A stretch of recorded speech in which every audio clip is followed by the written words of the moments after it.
Following weeks of congestion at key American ports, carriers and retailers can expect to see some light at the end of the tunnel. American retail giant Walmart, for one, has reported a 26% improvement in its overall movement of imports to the US and a 51% spike in the company's throughput at all Southern California ports over the last month. The ports of Los Angeles and Long Beach also reported a decline in cargo volumes on their docks. The Port of Oakland has reported a 43% month-on-month decline in inbound shipping for November as ships diverted to Asia. As a result, the port has seen a 20% decline in total cargo volume after 10 straight months of seeing a 2% year-on-year spike. Meanwhile, initiatives like incentives for truckers, extended work hours, and a proposed fee on long-dwelling cargo have reduced volume significantly at all Californian ports. Shipping major CGM Group has also announced an early container pickup incentive at the ports of Los Angeles and Long Beach over the next 3 months to help decongest their docks. This is Procurement Shorts, your daily dose of news, views, and everything that's impacting the procurements and supply chain business.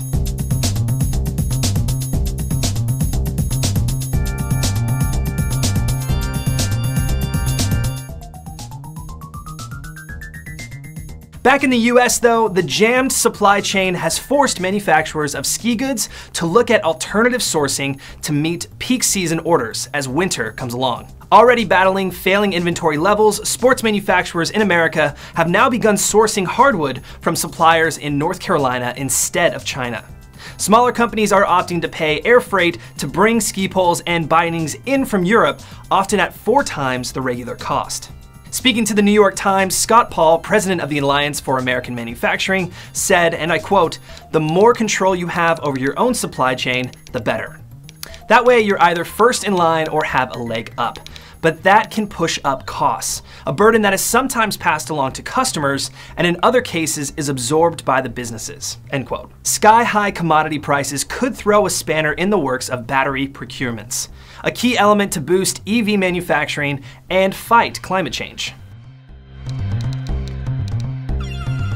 According to Bloomberg's NEF's 2021 battery price survey, higher raw material costs could see the price of the average lithium-ion battery rise to $135 per kilowatt hour next year, a 2.3% rise from this year's levels. James Firth, head of BNEF's energy storage research, said, and I quote, "This creates a tough environment for automakers, particularly those in Europe who have to increase EV sales in order to meet average fleet emission standards."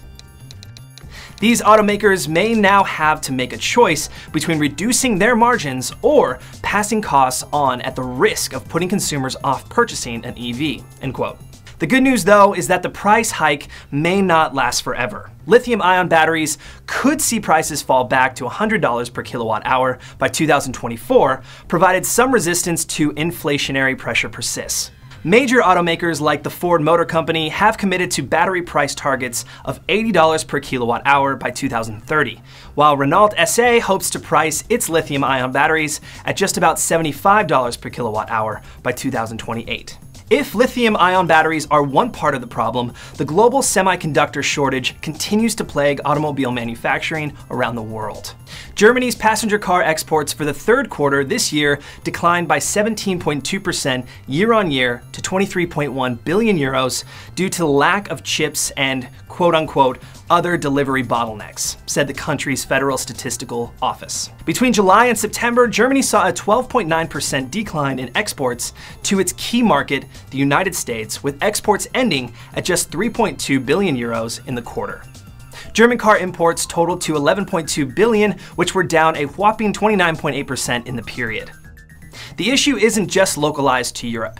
India's largest car manufacturer, Maruti Suzuki, has said that production of 2 of its plants will be between 80 and 85% in December, thanks to the semiconductor shortage. The production cut is the 3rd one that Maruti has announced in the last 4 months, and signals a difficult period for automobile manufacturing in the region as rising input costs remain a challenge. Supply chain constraints around the world have now compelled OEMs to recalibrate supplier relationships in pursuit of timelines. This includes creating short and long-term forecasts with suppliers to help get a better picture of delivery schedules and adjust business and production across multiple cycle times, shifts, and capacities. Car manufacturers are also mulling the prospect of expanding cross-functional teams to step in when a supply crisis arises and shape the OEM's response to the situation. The key really is to look at supplier risk management through frequent networking and supplier visits to get a better perspective of the ground reality on the supply front. That's about all the time we have on Procurement Shorts today. Do check out bureaulive.ai for more news and updates. We'll see you next time.